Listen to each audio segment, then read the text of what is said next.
Welcome to this comprehensive lesson on geometric sequences. A geometric sequence is a series of numbers where each term after the first is found by multiplying the previous term by a fixed constant called the common ratio. Let's define the essential components. The first term is denoted as a, or a1. The common ratio is represented by r. Every term is obtained by multiplying the previous term by this constant ratio. Consider the sequence 2, 6, 18, 54, 162. Here, the first term is 2, and the common ratio is 3, because 6 divided by 2 equals 3, 18 divided by 6 equals 3, and so on. To find the common ratio, simply divide any term by the previous term. The formula is r equals a n divided by a n minus 1.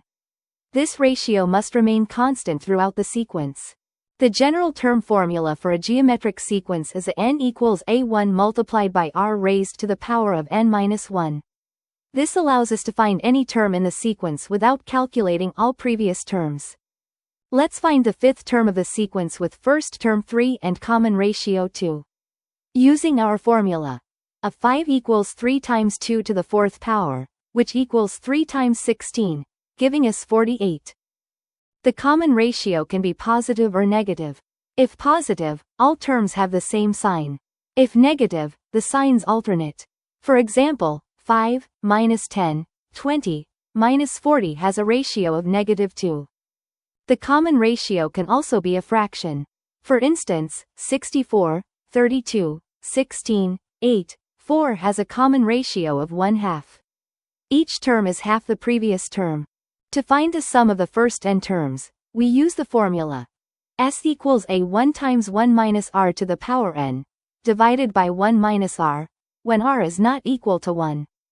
Find the sum of the first 6 terms of the sequence 2, 6, 18, 54. Here a1 is 2, r is 3, and n is 6.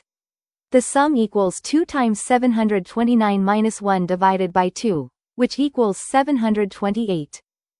If the absolute value of r is less than 1, the infinite series converges. The sum is a1 divided by 1 minus r. If the absolute value of r is greater than or equal to 1, the series diverges. Consider the series 10 plus 5 plus 2.5 plus 1.25 and so on. With a1 equals 10 and r equals 0.5, the infinite sum equals 10 divided by 0.5, which is 20. Geometric sequences appear in real-world contexts: population growth, radioactive decay, compound interest, and viral spread. Understanding geometric sequences helps solve practical problems. Remember, do not confuse the formula for the nth term with the sum formula. Always verify your common ratio is consistent. Check whether you're finding a term or a sum before applying formulas. We've covered geometric sequences comprehensively: definitions, formulas, calculations, and applications. Practice these concepts with problems to master geometric sequences. Thank you for learning with us.